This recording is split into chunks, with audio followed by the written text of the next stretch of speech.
Welcome to Kenton Teaches. Enjoy the video. You start by ensuring Python is installed and the path is set. This matters because the shell must find the interpreter.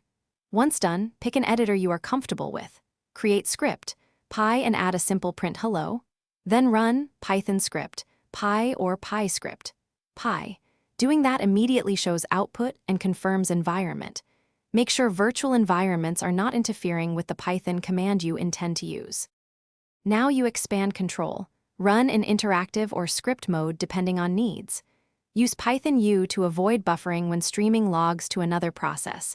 That's essential for real-time feedback. Redirect standard output and error to files to capture full runs or pipe into other tools.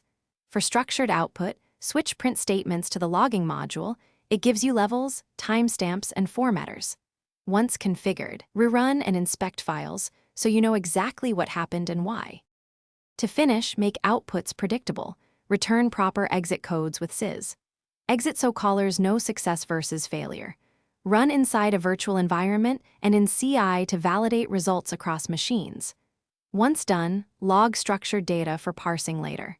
If output is missing, first check buffering and encoding, then inspect exception traces and any subprocess pipes that might swallow SD'd out. A quick fix is adding